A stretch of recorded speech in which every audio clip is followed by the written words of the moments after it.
വികസനത്തിൻ്റെ വഴിയിൽ വഴിയാധാരമാക്കപ്പെടുന്ന മനുഷ്യർക്ക് വേണ്ടി ഇവിടെ വാദിക്കാൻ ആളുകളുണ്ട്. മുതലെടുപ്പിന് വേണ്ടിയാണെങ്കിലും ശബ്ദമുയർത്താനും നിരവധി സംഘടനകളുണ്ട്.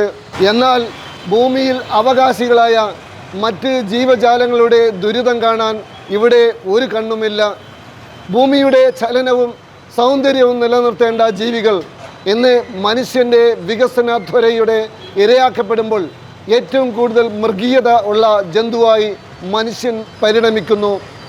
മനുഷ്യൻ്റെ വഴിവിട്ട വികസന സങ്കല്പങ്ങൾക്ക് ഇരയായത് പറക്കമുറ്റാത്ത നിരവധി പക്ഷിക്കുഞ്ഞുങ്ങളാണ്.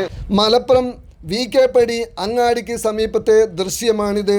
ദേശീയപാത വികസനത്തിനായി മരങ്ങൾ മുറിച്ചു മാറ്റിയപ്പോൾ കണ്ട കാഴ്ച നമ്മുടെ കരളലിയിപ്പിക്കും.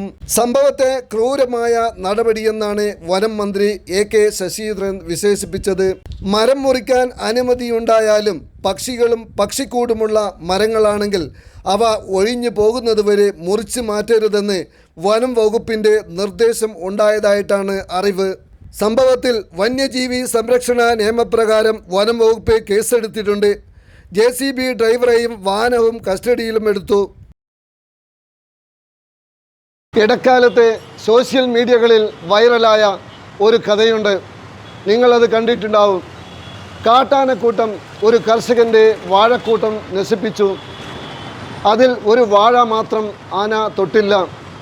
എല്ലാ വാഴകളും നശിപ്പിച്ചപ്പോൾ ഒരു വാഴ മാത്രം ആന എന്തിന് ബാക്കിയാക്കി? അത്ഭുതത്തോടെ കർഷകനും അത് കാണാനെത്തിയവരും സൂക്ഷിച്ചു നോക്കി. ആ വാഴയുടെ വാഴക്കുലയിൽ ഒരു പക്ഷിക്കൂട് അവർ കണ്ടെത്തി. സഹജീവി സ്നേഹം എന്താണെന്ന് ആ കാട്ടാന നമുക്ക് കാണിച്ചു തന്നു. അതിൻ്റെ ബുദ്ധി പോലും മനുഷ്യരായ നമ്മൾക്കില്ലാതെ പോയി. മനുഷ്യൻ്റെ വികസന സങ്കല്പങ്ങൾക്ക് മിണ്ടാപ്രാണികളെ കരുവാക്കണമായിരുന്നു. കണ്ണിച്ചോരയില്ലാത്ത ഏർപ്പാടായിപ്പോയി ഇത്. കാടുകളും മരങ്ങളും പോയി, കുളങ്ങളും തോടുകളും ഇല്ലാതായി, കടകമ്പോളങ്ങളും ബസ് കാത്തിരിപ്പ് കേന്ദ്രങ്ങളും തട്ടി നിരപ്പാക്കി.